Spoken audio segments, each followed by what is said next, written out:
Hi students, ഞാൻ അരുൺ. നമ്മുടെ 10ാം ക്ലാസ്സിലെ ഫിസിക്സിലെ 4ാമത്തെ ചാപ്റ്ററായ പ്രകാശത്തിൻ്റെ പ്രതിപതനം, റിഫ്ലക്ഷൻ ഓഫ് ലൈറ്റ് എന്ന പാഠഭാഗവുമായി ബന്ധപ്പെട്ട് ഒരു എക്സാം കണ്ടക്ട് ചെയ്തിരുന്നു നമ്മൾ. ആ ക്വസ്റ്റ്യൻ പേപ്പറിൻ്റെ ഒരു ഡിസ്കഷനാണ് ഇന്ന് നമ്മളിവിടെ ഉദ്ദേശിക്കുന്നത്. പ്രകാശത്തിൻ്റെ പ്രതിപതനം, റിഫ്ലക്ഷൻ ഓഫ് ലൈറ്റ് എന്ന ഈ ചാപ്റ്റർ നിങ്ങൾ മുൻകാലങ്ങളിൽ അല്ലെങ്കിൽ മുൻ ക്ലാസ്സുകളിൽ പരിചയമുള്ള പല ടോപ്പിക്കുകളും കടന്നു വരുന്നൊരു ചാപ്റ്ററായിരുന്നു. അതായത് സമതല ദർപ്പണങ്ങൾ, പ്ലെയിൻ മിറേഴ്സ് മാത്രമല്ല, ഗോളീയ ആകൃതിയുള്ള അല്ലെങ്കിൽ ഗോളത്തിൻ്റെ ഭാഗമായി വരുന്ന സ്പെറിക്കൽ സർഫസസ് ഉള്ള കോൺ വെക്സ് ദർപ്പണങ്ങളും കോൺ കേവ് ദർപ്പണങ്ങളും, അതായത് കോൺ വെക്സ് മിറേഴ്സും കോൺ കേവ് മിറേഴ്സും ഒക്കെ ഉണ്ട് എന്നും അവയുടെ പ്രത്യേകതകളും അതുപോലെ അവയുടെ യൂസസും എല്ലാം നമ്മൾ ഈ ചാപ്റ്ററിൽ ചർച്ച ചെയ്യുകയുണ്ടായി. ന്യൂ കാർട്ടീഷ്യൻ സൈനിനെ കുറിച്ചും അതുപോലെ ദർപ്പണ സമവാക്യം, മിറർ ഇക്വേഷൻസിനെ കുറിച്ചും എല്ലാം നമ്മൾ ഈ ചാപ്റ്ററിൽ ഡിസ്കസ് ചെയ്യുകയുണ്ടായി. അപ്പോൾ ആ ചാപ്റ്ററിൽ പ്രധാനപ്പെട്ട പല കാര്യങ്ങളും ഉൾക്കൊള്ളിച്ചുകൊണ്ടായിരുന്നു നമ്മുടെ എക്സാം നടന്നത്. ആ എക്സാമിൽ നടന്ന ക്വസ്റ്റ്യൻ പേപ്പറിൻ്റെ ഒരു ഡിസ്കഷനാണ് ഇന്ന് ഞാൻ നിങ്ങളുടെ മുമ്പിൽ അവതരിപ്പിക്കാൻ ഉദ്ദേശിക്കുന്നത്. ഓക്കെ നോക്കൂ. ഫസ്റ്റ് ക്വസ്റ്റ്യൻ: മിനുസമുള്ള പ്രതലങ്ങളിൽ തട്ടി പ്രകാശം പ്രതിപതിക്കുമ്പോൾ പതന കോൺ 60 ഡിഗ്രി ആണെങ്കിൽ പ്രതിപതന കോൺ എത്രയായിരിക്കുമെന്നാണ് ചോദ്യം. അതായത് സ്മൂത്ത് സർഫസസിൽ നമ്മുടെ ലൈറ്റ് എൻ്റർ ചെയ്യുമ്പോൾ അവിടെ റിഫ്ലക്ഷൻ സംഭവിക്കുമല്ലോ. ഈ സംഭവിക്കുന്ന റിഫ്ലക്ഷനിൽ ആംഗിൾ ഓഫ് ഇൻസിഡൻസ് 60 ഡിഗ്രി ആണെങ്കിൽ ആംഗിൾ ഓഫ് റിഫ്ലക്ഷൻ എത്രയായിരിക്കും എന്നാണ് ചോദ്യം. നമ്മൾ പ്രതിപതന നിയമം പഠിച്ചിട്ടുണ്ട്, അതായത് ലോ ഓഫ് റിഫ്ലക്ഷൻ പഠിച്ചിട്ടുണ്ട്. അവിടെ പറയുന്നുണ്ട് പതന കോൺ ഇസ് ഈക്വൽ ടു പ്രതിപതന കോൺ. അതായത് angle of incident is equal to angle of reflection. അപ്പോൾ പതന കോൺ അല്ലെങ്കിൽ ആംഗിൾ ഓഫ് ഇൻസിഡൻസ് 60 ഡിഗ്രി ആണെങ്കിൽ ആംഗിൾ ഓഫ് റിഫ്ലക്ഷൻ പ്രതിപതന കോണും എത്ര തന്നെ ആയിരിക്കും? 60 ഡിഗ്രി തന്നെ ആയിരിക്കും. അപ്പോൾ ഇതിൻ്റെ ആൻസർ എന്താണ്? 60 ഡിഗ്രി തന്നെ. ഇനി സെക്കൻഡ് ക്വസ്റ്റ്യൻ നോക്കൂ. ഏത് ദർപ്പണത്തിനാണ് കുറഞ്ഞ വീക്ഷണ വിസ്തൃതി ഉള്ളത്? ഏത് ദർപ്പണത്തിനാണ്, അതായത് which mirror have least field of view, ഏറ്റവും കുറഞ്ഞ ഫീൽഡ് ഓഫ് വ്യൂ ഉള്ള ദർപ്പണം അല്ലെങ്കിൽ മിറർ ഏതാണെന്നാണ് ചോദ്യം. ഇതിനുത്തരം കോൺ കേവ് മിറർ. ഏതാ മക്കളെ? കോൺ കേവ് മിറർ. അതായത് നമ്മൾ വാഹനങ്ങളിലെ റിയർ വ്യൂ മിററായിട്ട് ഉപയോഗിക്കുന്നത് കോൺവെക്സ് മിററുകളാണ്. കാരണം ഒരുപാട് ദൂരെയുള്ള വാഹനങ്ങളെ ആ ചെറിയ ഒരു മിററിനുള്ളിൽ നമുക്ക് റിഫ്ലക്റ്റ് ചെയ്ത് കാണാൻ പറ്റും. അപ്പോൾ നോക്കൂ, കോൺവെക്സിനാണ് ഏറ്റവും കൂടുതൽ ഫീൽഡ് ഓഫ് വ്യൂ അല്ലെങ്കിൽ വീക്ഷണ വിസ്തൃതി ഉള്ളത്. പക്ഷെ കോൺ കേവിനോ വീക്ഷണ വിസ്തൃതി അല്ലെങ്കിൽ ഫീൽഡ് ഓഫ് വ്യൂ കുറവാണ്. അപ്പോൾ ഫീൽഡ് ഓഫ് വ്യൂ കുറഞ്ഞ അല്ലെങ്കിൽ ലീസ്റ്റ് ഫീൽഡ് ഓഫ് വ്യൂ, വീക്ഷണ വിസ്തൃതി കുറഞ്ഞ മിറർ ഏതാണ്, ദർപ്പണം ഏതാണ്? കോൺകേവ് മിററാണ്, കോൺകേവ് ദർപ്പണമാണ്. ഇനി മൂന്നാമത്തെ ചോദ്യം ശ്രദ്ധിക്കൂ.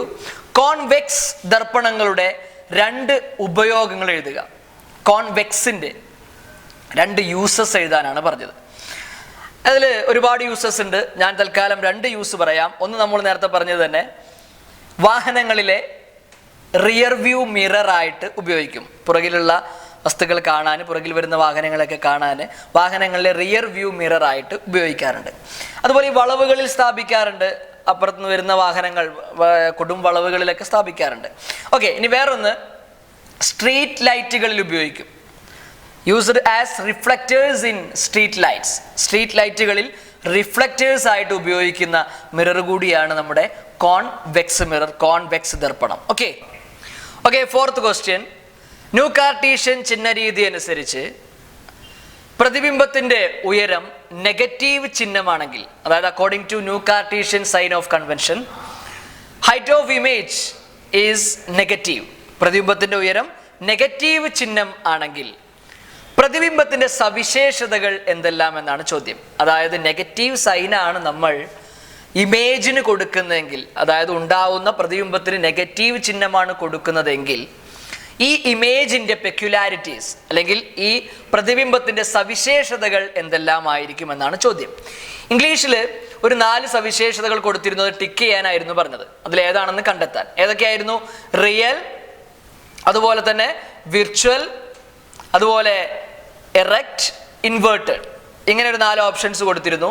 അതിലേതാണെന്ന് സെലക്ട് ചെയ്യാനാണ് പറഞ്ഞത്. നോക്കൂ മക്കളെ, ഈ ചോദ്യത്തിന് ആൻസർ ചെയ്യുമ്പോൾ നിങ്ങൾ ശ്രദ്ധിക്കുക. ഇതാണ് പ്രിൻസിപ്പൽ ആക്സിസ്, അതായത് മുഖ്യ അക്ഷം ആണല്ലോ. നോക്കൂ, നിങ്ങൾ മുകളിലാണ് ഒബ്ജക്റ്റിനെ വെക്കുന്നത്, അതായത് വസ്തുവിനെ വെക്കുന്നത്. പ്രിൻസിപ്പൽ ആക്സിസിന് മുഖ്യാക്ഷത്തിന് മുകളിലേക്കാണെങ്കിൽ നമ്മൾ ഇത് പോസിറ്റീവ് സൈൻ ആണ് കൊടുക്കേണ്ടത്. ഓക്കെ, ഇനി എപ്പോഴാണ് ഇമേജിന് നെഗറ്റീവ് സൈൻ വരുന്നത്? പ്രതിബിംബത്തിന് നെഗറ്റീവ് വരുന്നത് അത് താഴോട്ടാവുമ്പോഴല്ലേ? താഴോട്ട്, അതായത് പ്രിൻസിപ്പൽ ആക്സിസിന് മുഖ്യാക്ഷത്തിന് താഴേക്കാണെങ്കിൽ ഇതിന് നമ്മൾ നെഗറ്റീവ് സൈൻ കൊടുക്കേണ്ടി വരും. അതായത് നമ്മുടെ ഇമേജിന് അല്ലെങ്കിൽ പ്രതിബിംബത്തിന് നെഗറ്റീവ് കൊടുക്കേണ്ടി വരും. ഓക്കെ, അപ്പൊ ശ്രദ്ധിക്കൂ, താഴെയാണെങ്കിൽ പ്രിൻസിപ്പൽ ആക്സിസിന് താഴെ, മുഖ്യാക്ഷത്തിന് താഴെ തല കീഴായി കിടക്കുമ്പോഴാണ് ഇമേജിന് അല്ലെങ്കിൽ പ്രതിബിംബത്തിന്റെ ഉയരത്തിന് നമ്മൾ മൈനസ് അല്ലെങ്കിൽ നെഗറ്റീവ് സൈൻ കൊടുക്കുന്നത്. അതിൽ നിന്ന് നമുക്കൊരു കാര്യം മനസ്സിലാക്കാം. തല കീഴായി കിടക്കുന്നത് കൊണ്ട് ഇത് ഇൻവേർട്ടഡ് ആണ്, അതായത് തല കീഴായതാണ്. ഓക്കെ, ഇനി മറ്റൊരു കാര്യം കൂടി നിങ്ങൾ മനസ്സിലാക്കുക. തല കീഴായതാണെങ്കിൽ, ഇൻവേർട്ടഡ് ആണെങ്കിൽ ഇത് യഥാർത്ഥവുമായിരിക്കും. യഥാർത്ഥം, അതായത് റിയൽ. അപ്പോൾ ഇംഗ്ലീഷുകാർ ഇൻവേർട്ടഡിലും റിയലിലും ടിക്ക് ചെയ്യുക. മലയാളം സ്റ്റുഡൻസ് തല കീഴായത് യഥാർത്ഥം എന്നാണ് എഴുതേണ്ടത്. ഓക്കെ, തല കീഴാവാൻ കാരണം ഇത് മുഖ്യ അക്ഷത്തിന് താഴെയാണ്, തല കീഴായി കിടക്കുകയാണ്, പ്രിൻസിപ്പൽ ആക്സിസിന് താഴെയാണ് കിടക്കുന്നത്. തല കീഴായതുകൊണ്ട് ഇത് യഥാർത്ഥമായിരിക്കും, അതായത് ഇൻവേർട്ടഡ് ആയതുകൊണ്ട് ഇത് റിയൽ ആയിരിക്കും. ഓക്കെ, നോക്കൂ, 5ാമത്തെ ചോദ്യം ശ്രദ്ധിക്കൂ. സമതല ദർപ്പണം രൂപീകരിക്കുന്ന പ്രതിബിംബത്തിന്റെ സവിശേഷതകൾ എന്തെല്ലാം? അതായത് ഒരു പ്ലെയിൻ മിറർ ഉണ്ടാക്കുന്ന ഇമേജിന്റെ ക്യാരക്ടറിസ്റ്റിക്സ് അല്ലെങ്കിൽ പെക്യുലാരിറ്റീസ് എന്തൊക്കെയാണെന്നാണ് ചോദ്യം. സമതല ദർപ്പണം, പ്ലെയിൻ മിറർ, നമ്മളൊക്കെ സാധാരണയായി ഉപയോഗിക്കുന്ന മുഖം നോക്കാനും ഡ്രസ്സ് ചെയ്യാൻ വേണ്ടിയും ഒക്കെ നമ്മൾ നോക്കിക്കൊണ്ട് ഉപയോഗിക്കുന്ന മിററാണ് പ്ലെയിൻ മിറർ, സമതല ദർപ്പണം. ഇതിൻ്റെ ഇമേജിൻ്റെ സവിശേഷതകൾ അല്ലെങ്കിൽ ഇതിൻ്റെ പ്രതിബിംബത്തിൻ്റെ സവിശേഷതകൾ എന്ന് പറയുന്നത് നിവർന്നതായിരിക്കുമല്ലോ. അതായത് നിവർന്നതെന്ന് പറയുമ്പോൾ ഇറക്റ്റ് ആയിരിക്കും. ഓക്കെ, നിവർന്നതാണെങ്കിൽ മക്കളെ ഇത് മിഥ്യയായിരിക്കും. നിവർന്നതാണെങ്കിൽ ഇത് മിഥ്യയായിരിക്കും, അതായത് വിർച്വൽ ആയിരിക്കും. ഓക്കെ, അതുപോലെ തന്നെ നമ്മൾ നോക്കുമ്പോൾ നമ്മുടെ അതേ സൈസ് തന്നെയല്ലേ ആ സമതല ദർപ്പണത്തിൽ കാണുന്നത്, പ്ലെയിൻ മിററിൽ കാണുന്നത്. അതായത് അതേ വലുപ്പം തന്നെയായിരിക്കും, ഒബ്ജക്റ്റിന്റെ വലിപ്പം തന്നെയായിരിക്കും ഇമേജിനും ഉണ്ടായിരിക്കുന്നത്, അതായത് സെയിം സൈസ്. അപ്പൊ എന്തൊക്കെയാണ്? നിവർന്നത്, മിഥ്യ, അതേ വലുപ്പം, erect, virtual and same size. Okay, ഇനി 6th ക്വസ്റ്റ്യൻ ശ്രദ്ധിക്കൂ. ദർപ്പണങ്ങളിൽ ആവർത്തനം പോസിറ്റീവ് ആയാൽ, മാഗ്നിഫിക്കേഷൻ ഈസ് പോസിറ്റീവ്, ആവർത്തനം അല്ലെങ്കിൽ മാഗ്നിഫിക്കേഷൻ പോസിറ്റീവ് ആയാൽ പ്രതിബിംബത്തിന്റെ സ്വഭാവം, അതായത് ഇമേജിന്റെ ക്യാരക്ടർ അല്ലെങ്കിൽ പെക്യുലാരിറ്റീസ് ഓഫ് ഇമേജ് എന്തായിരിക്കും? ശ്രദ്ധിക്കൂ, മാഗ്നിഫിക്കേഷൻ ഈസ് പോസിറ്റീവ്, ആവർത്തനം പോസിറ്റീവാണ്. നമ്മൾ ആവർത്തനം കണ്ടുപിടിക്കാൻ ഇങ്ങനെ ഒരു ഇക്വേഷൻ എഴുതാറുണ്ട്, m=hi/ho. ഓക്കെ, ഇതിൽ റിയൽ, അതായത് യഥാർത്ഥമായ പ്രതിബിംബം, റിയൽ ആയിട്ടുള്ള ഇമേജാണ് ഉണ്ടാവുന്നതെങ്കിൽ, റിയൽ ആണെങ്കിൽ എന്താണെങ്കിൽ, റിയൽ ആണെങ്കിൽ അതായത് യഥാർത്ഥമാണെങ്കിൽ പ്രിൻസിപ്പൽ ആക്സിസിന് താഴെ ആയിരിക്കില്ലേ ഇമേജ് ഉണ്ടാവുക? അതായത് മുഖ്യ അക്ഷത്തിന് താഴെ ആയിരിക്കില്ലേ പ്രതിബിംബം ഉണ്ടായിരിക്കുക? അങ്ങനെയാണെങ്കിൽ ഇത് റിയൽ ആണ്, യഥാർത്ഥമാണ്. അപ്പോൾ നമ്മൾ ഏത് സൈൻ കൊടുക്കേണ്ടി വരും? hi/ho. ഇതിൽ HIക്ക് നമ്മൾ നെഗറ്റീവ് സൈൻ കൊടുക്കേണ്ടി വരും, കാരണം താഴെയാണല്ലോ, നെഗറ്റീവ് ചിഹ്നം കൊടുക്കേണ്ടി വരും യഥാർത്ഥമാണെങ്കിൽ. അങ്ങനെയാണെങ്കിൽ എമ്മും എന്തായിരിക്കും? ഒരു നെഗറ്റീവ് ആയിരിക്കും. എം അതായത് ആവർധനം അല്ലെങ്കിൽ മാഗ്നിഫിക്കേഷൻ എന്തായിരിക്കും? നെഗറ്റീവ് ആയിരിക്കും. അപ്പോൾ നോക്കൂ, യഥാർത്ഥമാണെങ്കിൽ മാഗ്നിഫിക്കേഷൻ അല്ലെങ്കിൽ ആവർധനം നെഗറ്റീവ് സംഖ്യ ആയിരിക്കും. യഥാർത്ഥമാണെങ്കിൽ ഇത് തലകീഴായതുമായിരിക്കുമല്ലോ, അല്ലെ? യഥാർത്ഥമാണെങ്കിൽ തലകീഴായതും ആയിരിക്കും. അപ്പോൾ യഥാർത്ഥവും തലകീഴായതുമാണെങ്കിൽ മാഗ്നിഫിക്കേഷൻ അല്ലെങ്കിൽ ആവർധനം നെഗറ്റീവാണ്. പക്ഷെ ഇവിടെ മാഗ്നിഫിക്കേഷൻ പോസിറ്റീവ് ആണെന്നാണ് പറഞ്ഞിട്ടുള്ളത്, ആവർധനം പോസിറ്റീവാണ്. അതുകൊണ്ട് ഈ പ്രതിബിംബം മിഥ്യയായിരിക്കും അഥവാ വിർച്വൽ ആയിരിക്കും.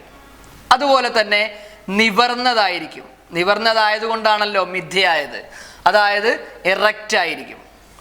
ഓക്കെ, മിഥ്യ നിവർന്നത്, വിർച്വൽ എറക്റ്റ്. അപ്പോൾ പോസിറ്റീവ് ആണെങ്കിൽ, ആവർധനം അല്ലെങ്കിൽ മാഗ്നിഫിക്കേഷൻ പോസിറ്റീവ് ആണെങ്കിൽ ആ പ്രതിബിംബം മിഥ്യയായിരിക്കും, നിവർന്നതായിരിക്കും, അല്ലെങ്കിൽ വിർച്വൽ ആയിരിക്കും, എറക്റ്റ് ആയിരിക്കും. ഓക്കെ, 7th ക്വസ്റ്റ്യൻ ആണ്. രാജു തൻ്റെ മുഖം വ്യത്യസ്തമായ 3 ദർപ്പണങ്ങളിൽ നോക്കി. അതായത് 3 മിറേഴ്സിലേക്ക് രാജു തൻ്റെ ഫേസ് നോക്കുകയാണ്. ഓക്കെ, മുഖത്തിൻ്റെ വലുപ്പം 3ലേക്ക് നോക്കുമ്പോൾ വ്യത്യാസപ്പെടുന്നതായി കണ്ടു. 3ലും 3 വലുപ്പമാണ് രാജുവിന് കാണാൻ പറ്റിയത്. ഈ 3 ഒക്കേഷൻസിലും ഡിഫറെൻറ്റ് സൈസ് ഓഫ് ഫേസസ് ആണ് രാജുവിന് കാണാൻ പറ്റിയത്. ഓക്കെ, ഈ വ്യത്യാസം മനസ്സിലാക്കി ദർപ്പണം ഏതെന്ന് കണ്ടെത്തുക. അതായത് മിറർ ഏതാണെന്ന് മനസ്സിലാക്കാനാണ് പറഞ്ഞത്. അപ്പോൾ 3 കണ്ണാടികൾ, 3 ദർപ്പണങ്ങൾ, 3 മിറേഴ്സ് രാജുവിൻ്റെ കയ്യിലുണ്ട്. അതിൽ രാജു ഈ 3 എണ്ണത്തിലേക്ക് നോക്കിയപ്പോൾ ഈ 3ലും ഡിഫറൻ്റ് ആയിട്ടാണ് രാജുവിൻ്റെ ഫേസിൻ്റെ സൈസ് രാജുവിന് കാണാൻ പറ്റിയത്. നോക്കൂ, അതിൽ ആദ്യത്തെ കണ്ണാടിയിലേക്ക് നോക്കിയപ്പോൾ മുഖത്തിൻ്റെ വലിപ്പം വളരെ കൂടുതൽ. Image of the face is big. മുഖത്തിൻ്റെ വലിപ്പം, ഫേസ് ഭയങ്കര ബിഗ് ആയിട്ടാണ് തോന്നിയത്, വലിപ്പം കൂടുതലായിട്ടാണ് തോന്നിയത്. ബി എന്ന ദർപ്പണത്തിലേക്ക്, ബി എന്ന മിററിലേക്ക് നോക്കിയപ്പോൾ മുഖത്തിൻ്റെ വലിപ്പം വളരെ കുറവ്, സ്മോൾ ഇമേജ് ആണ് കണ്ടത്. സി, മുഖം അതേ വലിപ്പത്തിൽ കണ്ടു, സെയിം സൈസിലാണ് രാജു കണ്ടത്.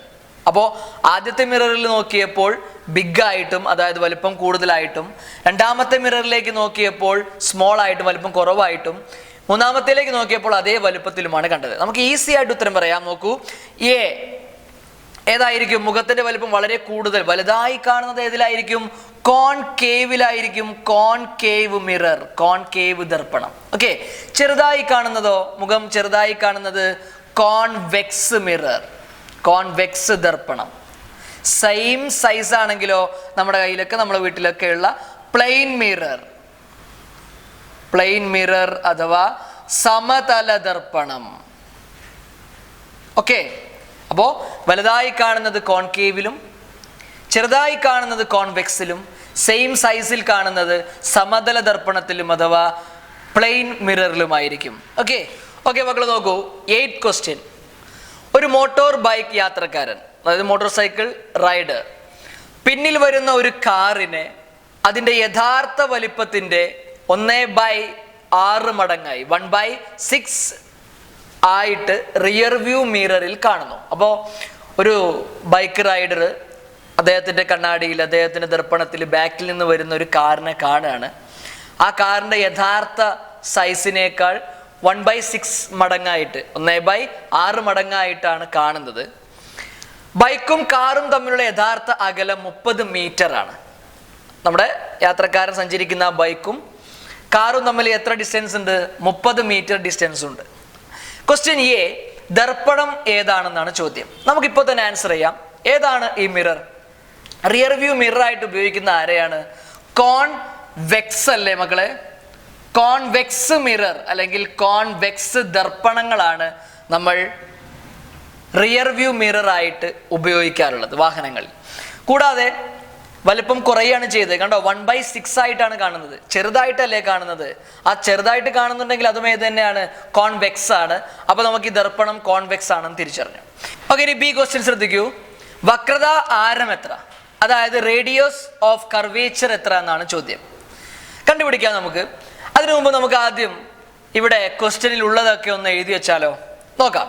നോക്കൂ, 1/6 എന്ന് പറയുന്നത് ഇതിൻ്റെ മാഗ്നിഫിക്കേഷൻ അല്ലേ, അതായത് എം അല്ലേ?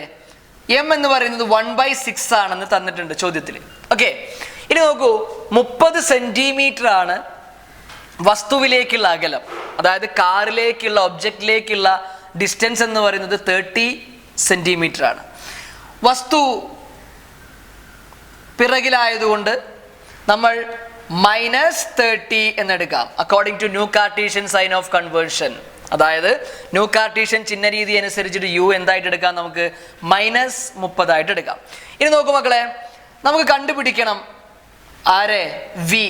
വി നമുക്കറിയില്ല, പ്രതിബിംബം ഉണ്ടായ അകലം നമുക്കറിയില്ല, അതായത് ഇമേജിന്റെ ഡിസ്റ്റൻസ് നമുക്കറിയില്ല. അപ്പോൾ വി ആദ്യം നമുക്ക് കണ്ടുപിടിക്കണം.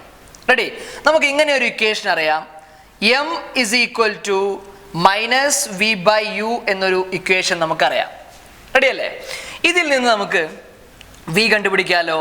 നിങ്ങൾ നോക്കൂ, വീനെ ഇപ്പുറത്തേക്കും എമ്മിനെ അപ്പുറത്തേക്ക് കൊണ്ടുപോകും. വീനെ ഇപ്പുറത്തോട്ട് കൊണ്ടുവരുമ്പോൾ അത് -v എന്നുള്ളത് വെറും v ആയിട്ട് മാറുന്നു. റെഡി? +v ആവുന്നു. = എമ്മിനെ അപ്പുറത്തോട്ട് കൊണ്ടുപോകുമ്പോൾ ഇവിടെ ഡിവൈഡ് ചെയ്തിരിക്കുന്ന യു എമ്മുമായിട്ട് ഇൻറ്റു ആവുന്നു, അതായത് ഹരിച്ചിരിക്കുന്ന യു എമ്മുമായിട്ട് ഗുണിക്കണമെന്നാവുന്നു. mu ഈ മൈനസ് സൈൻ, അതായത് എം അപ്പുറത്തേക്ക് പോകുമ്പോൾ കൂടാതെ ഈ മൈനസ് സൈൻ ഇവിടെ ഉണ്ട്, അതുകൊണ്ട് ഇത് -mu ആവുന്നു. v = -m × u. അപ്പോൾ നമുക്ക് v കണ്ടുപിടിക്കാം. v = m എന്ന് പറയുന്നത് 1/6 അല്ലേ, അതിന് മൈനസ് സൈൻ കൊടുക്കണമെന്ന് പറഞ്ഞു, അതായത് -1/6 ഇൻറ്റു u എന്ന് പറയുന്നത് എത്രയാണ്? -30 ആണ്. നോക്കൂ, v = -1/6, അതായത് m 1/6 ആണ്.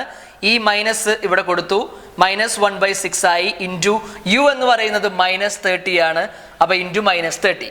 അപ്പോൾ നമുക്ക് കിട്ടുന്ന ഉത്തരം v = നോക്കൂ, 30 -30 ഇൻറ്റു -1 +30 ആവും അല്ലേ, /6. 30/6 5 എത്രയാണ്? 5 മീറ്റർ. v = 5 metre. റെഡി? അങ്ങനെ v നമ്മൾ കണ്ടുപിടിച്ചു. ഇപ്പോൾ നമുക്ക് വിയും കിട്ടി. v എത്രയാണെന്ന് കിട്ടി? v = 5 മീറ്റർ എന്ന് കിട്ടി. റെഡി അല്ലേ? ഇനി നമ്മൾ ചെയ്യേണ്ടത്, നമുക്ക് റേഡിയസ് ഓഫ് കർവേച്ചർ കാണണം. ശ്രദ്ധിക്കൂ എല്ലാവരും. ഇതാണ് നമ്മുടെ കോൺവെക്സ് മിറർ എന്ന് വിചാരിക്കുക. ഇതാണ് കോൺവെക്സ് മിററിന്റെ പ്രിൻസിപ്പൽ ആക്സിസ്, അതായത് മുഖ്യ അക്ഷം. ഇതാണ് സി, അതായത് സെന്റർ ഓഫ് കർവേച്ചർ, വക്രത ആരം. ഈ വക്രത ആരത്തിന്റെ പകുതി ആയിരിക്കില്ലേ മക്കളെ എഫ്, അതായത് മുഖ്യ ഫോക്കസ്, മെയിൻ ഫോക്കസ് അല്ലെ, പ്രിൻസിപ്പൽ ഫോക്കസ്. ഈ വക്രത ആരത്തിന്റെ അല്ലെങ്കിൽ സെന്റർ ഓഫ് കർവേച്ചറിന്റെ പകുതി ആയിരിക്കും, ഹാഫ് ആയിരിക്കും നമ്മുടെ ഫോക്കസ്, അതായത് മുഖ്യ ഫോക്കസ് അവിടെ ആയിരിക്കും, പ്രിൻസിപ്പൽ ഫോക്കസ്. അപ്പോൾ ഇവിടെ നിന്ന് ഇവിടെ വരെയുള്ള ദൂരമല്ലേ ഫോക്കൽ ലെങ്ത്, ഫോക്കസ് ദൂരം. അതായത് എഫ് മുതൽ മുഖ്യ ഫോക്കസ് മുതൽ നമ്മുടെ ദർപ്പണം വരെയുള്ള ദൂരം, പ്രിൻസിപ്പൽ ഫോക്കസ് മുതൽ മിറർ വരെയുള്ള ആ ലെങ്ത് ആണ് ഫോക്കസ് ദൂരം, ഫോക്കൽ ലെങ്ത്. ഈ ഫോക്കൽ ലെങ്ത്തിന്റെ ഇരട്ടിയല്ലേ വക്രത ആരം എന്ന് പറയുന്നത്. അതായത് ഇവിടെ മുതൽ ഇവിടെ വരെയുള്ള ദൂരമല്ലേ നമ്മുടെ r എന്ന് പറയുന്ന റേഡിയസ്. അപ്പൊ ഫോക്കൽ ലെങ്ത് കണ്ടുപിടിച്ച്, ഫോക്കസ് ദൂരം കണ്ടുപിടിച്ച് അതിന് ഇരട്ടി എടുത്താൽ നമുക്ക് എന്ത് ലഭിക്കും? വക്രത ആരം കിട്ടും, അതായത് സെന്റർ ഓഫ് കർവേച്ചർ കിട്ടും. ഓക്കെ, റേഡിയസ് ഓഫ് കർവേച്ചർ കിട്ടും. റെഡി? നമുക്ക് നോക്കാം. അപ്പോൾ നോക്കൂ, നമ്മൾ എഫ് അല്ലെങ്കിൽ ഫോക്കൽ ലെങ്ത്, ഫോക്കസ് ദൂരം കണ്ടുപിടിക്കാൻ പോവുകയാണ്. നമുക്കൊരു ഇക്വേഷൻ അറിയാം, uv/u + v. f is equal to uv/u + v. നോക്കൂ, u എത്രയാണ് മക്കളെ? u -30 ആണ്, ഇൻറ്റു v എന്ന് പറയുന്നത് 5 + 5. കാരണം ഇത് കോൺവെക്സ് മിററാണ്, കോൺവെക്സ് ദർപ്പണമാണ്. മിഥ്യാപ്രതിബിംബങ്ങൾ അല്ലെങ്കിൽ വിർച്വൽ ഇമേജസ് ഉണ്ടാക്കുന്നത് കൊണ്ട് റൈറ്റ് സൈഡിലാണ് അല്ലെങ്കിൽ ദർപ്പണത്തിൻ്റെ മുന്നിലായാണ് പ്രതിബിംബം ഉണ്ടാവുന്നത് അപ്പുറത്തെ ഭാഗത്തായിരിക്കും ഉണ്ടാവുക മിററിന്റെ. അതുകൊണ്ട് പോസിറ്റീവാണ് വിയിലേക്കുള്ള അകലം. അതായത് നമ്മുടെ വി പോസിറ്റീവ് ആയിരിക്കും ഇമേജിലേക്കുള്ള distance. Okay, 5 by u plus v minus 30 plus 5 minus 30 into 5 by minus 30 plus 5 minus 30 into 5 എത്രയായിരിക്കും? minus 30 into 5 is equal to minus 150 divided by minus 30 plus 5 minus plus 5 minus plus minus നമ്പറിനെ ഒരു positive നമ്പറുമായിട്ട് plus ചെയ്യുമ്പോൾ എന്ത് സംഭവിക്കും? വലുതിൽ നിന്ന് ചെറുത് കുറച്ച് വലുതിൻ്റെ ചിഹ്നം. ഓക്കെ, വലുതിൽ നിന്ന് ചെറുത് കുറയ്ക്കൂ. മൈനസ് 30 നിന്ന് 5 കുറച്ചാൽ എത്രയാണ്? Minus 25. Minus 25. So F is equal to, നമുക്ക് കിട്ടുന്ന ഉത്തരം എത്രയായിരിക്കും? F is equal to 6. F is equal to 6 meter എന്നാണ് നമുക്ക് ഉത്തരം കിട്ടുന്നത്. ഫോക്കൽ ലെങ്ത് 6 മീറ്റർ ആയിരിക്കും. റെഡി? ഞാൻ നിങ്ങളോട് പറഞ്ഞു എഫിൻ്റെ ഡബിൾ ആയിരിക്കും ആർ. എഫിൻ്റെ ഡബിൾ ആയിരിക്കും ആർ. ഫോക്കൽ ലെങ്ത് എത്രയാണോ അതിൻ്റെ ഡബിൾ ആണ് റേഡിയസ് ഉണ്ടായിരിക്കുക. കാരണം നമുക്ക് ഇങ്ങനെ ഒരു ഇക്വേഷൻ അറിയാം. നോക്കൂ, F is equal to R by 2. F is equal to R by 2. ഇതിൽ നിന്നും R is equal to 2F എന്ന് കിട്ടുമല്ലോ.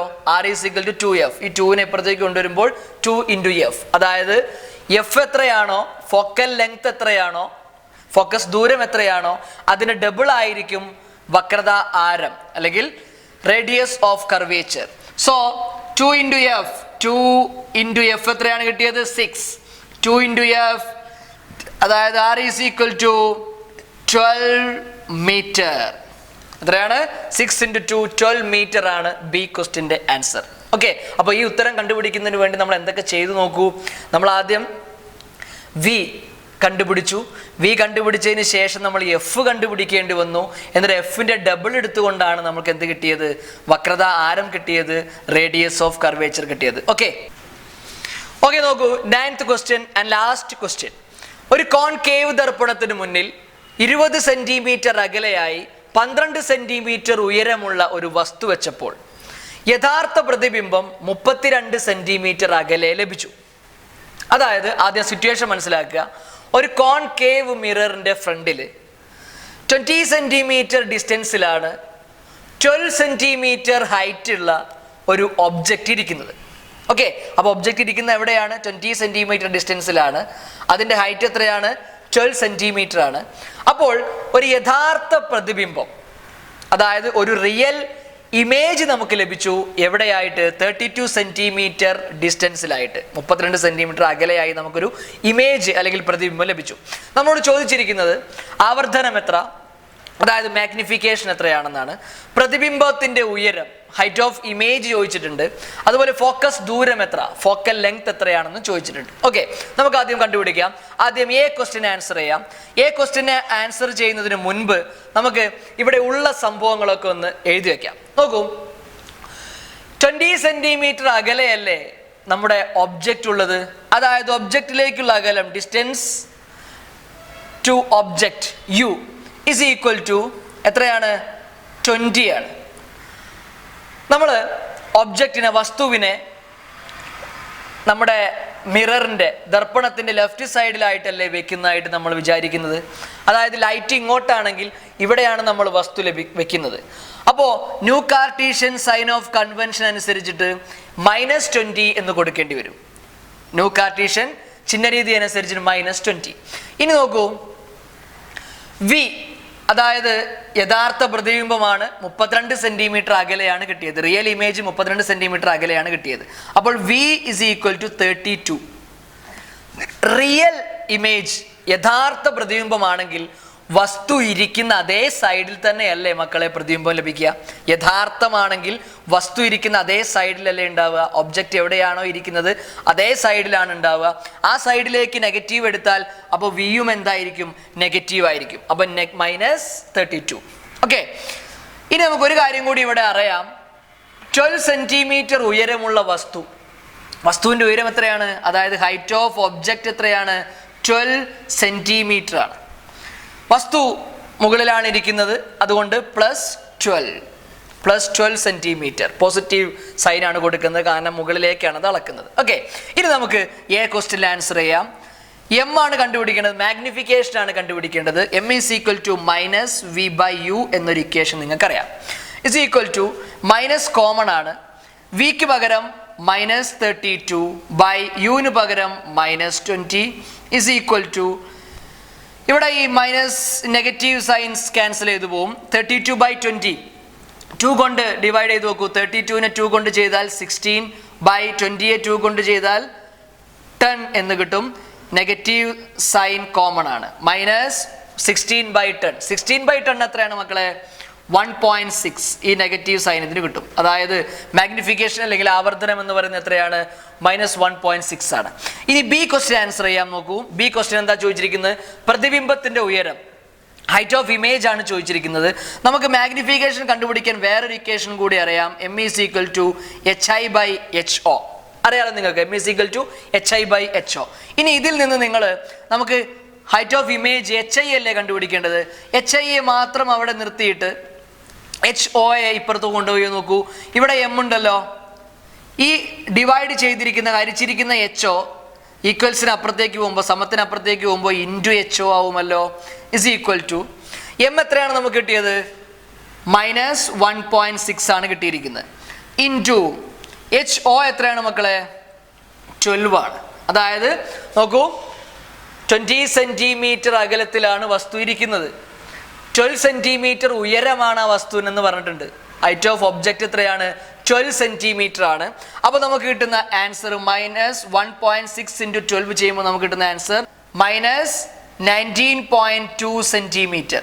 അപ്പോൾ ഈ മൈനസ് അങ്ങോട്ട് ഒഴിവാക്കിയാൽ, നോ കാർട്ടീഷ്യൻ സൈൻ ഒഴിവാക്കി കഴിഞ്ഞാൽ നമുക്ക് കിട്ടും 19.2 സെന്റിമീറ്റർ. 19.2 സെന്റിമീറ്റർ ആണ് നമ്മുടെ ഇമേജിന്റെ ഹൈറ്റ് hi. ഓക്കെ, ഇനി സി ക്വസ്റ്റ്യൻ ശ്രദ്ധിക്കൂ. സി എന്താണ് ചോദിച്ചിരിക്കുന്നത്? ഫോക്കസ് ദൂരമാണ് ചോദിച്ചിരിക്കുന്നത്. അതായത് നമുക്കറിയാം f = uv/u+v. uv/u+v. u എത്രയാണ് മക്കളെ? -20 × v എത്രയാണ്? -32 ഡിവൈഡഡ് ബൈ u എത്രയാണ്? -20 plus -32 is equal to -20 × 32 plus 640, അതായത് 640 പ്ലസ് മൈനസും ഇൻറ്റു ചെയ്യുമ്പോൾ പ്ലസ് ആയി പോകും. ബൈ 20 പ്ലസ് -32, പ്ലസും മൈനസും അടുത്ത് വരുമ്പോൾ മൈനസ് ആവുന്നു. അപ്പോൾ രണ്ടും കൂടെ പ്ലസ് ചെയ്യുക. -20 പ്ലസ് -32 എത്രയാണ് കിട്ടുന്നത്? -52. ഓക്കെ, അതായത് പ്ലസ് 640 ബൈ -52 എത്ര നമുക്ക് ആൻസർ കിട്ടുന്നത്? -12.3 സെന്റിമീറ്റർ. ഈ മൈനസിനെ നമുക്ക് ഒഴിവാക്കാം. അപ്പം എങ്ങനെ കിട്ടും? 12.3 സെന്റിമീറ്റർ ആണ് ഇതിൻ്റെ ഫോക്കൽ ലെങ്ത്. അപ്പോൾ എഫും കണ്ടുപിടിച്ചു. ഓക്കെ, ആദ്യം uv/u+v ചെയ്തു. പിന്നെ നമുക്കിപ്പോൾ -12.3 സെന്റിമീറ്റർ കോൺകേവിൻ്റെ എഫ്, കോൺകേവ് ആണല്ലോ ഈ റിയൽ ഇമേജ് ഉണ്ടാക്കുന്ന ആയതുകൊണ്ട് ഇത് കോൺകേവ് ആണെന്ന് നമുക്ക് മനസ്സിലാക്കാം. ഈ കോൺകേവിൻ്റെത് നെഗറ്റീവ് ആണല്ലോ ഫോക്കൽ ലെങ്ത് കിട്ടുന്നത്. അങ്ങനെ -12.3 എന്ന് കിട്ടി. ഇനി ഫോക്കൽ ലെങ്ത് നമുക്ക് മൈനസ് ഒഴിവാക്കിയിട്ടും പറയാം. കാരണം ഫോക്കൽ ലെങ്ത് എത്ര എന്ന് ചോദിക്കുമ്പോൾ മൈനസ് ഒഴിവാക്കി പറഞ്ഞാൽ, കാരണം നമ്മൾ ഹൈറ്റോ അല്ലെങ്കിൽ ഒരു ഡിസ്റ്റൻസ് ഒക്കെ ചോദിക്കുമ്പോൾ സാധാരണ ഈ നോ കാർട്ടീഷ്യൻ സൈൻ ഉപയോഗിച്ചുകൊണ്ട് മാത്തമാറ്റിക്കൽ പ്രോബ്ലംസ് ചെയ്യുമ്പോൾ മൈനസ് കൊടുക്കുമെങ്കിലും നെഗറ്റീവ് സൈൻ കൊടുക്കുമെങ്കിലും പറയുമ്പോൾ നമ്മൾ എന്ത് പറയണം? 12.3 സെന്റിമീറ്റർ എന്ന് പറഞ്ഞാൽ മതി. അപ്പോൾ ഇതാണ് നമ്മുടെ ക്വസ്റ്റ്യൻ പേപ്പർ ഡിസ്കഷൻ. ഇവിടെ പൂർണ്ണമായി 9 ക്വസ്റ്റ്യൻസ് ഉണ്ടായിരുന്നു. എല്ലാവർക്കും എക്സാം ഈസി ആയിരുന്നു എന്ന് ഞാൻ പ്രതീക്ഷിക്കുന്നു. ഇനിയും നമ്മുടെ എല്ലാ ക്ലാസ്സുകളും ശ്രദ്ധിച്ച് കേട്ട് നല്ല ഒരു റിസൾട്ട് ഉണ്ടാക്കണം. എല്ലാവർക്കും ഓൾ ദി ബെസ്റ്റ്. ഓക്കെ.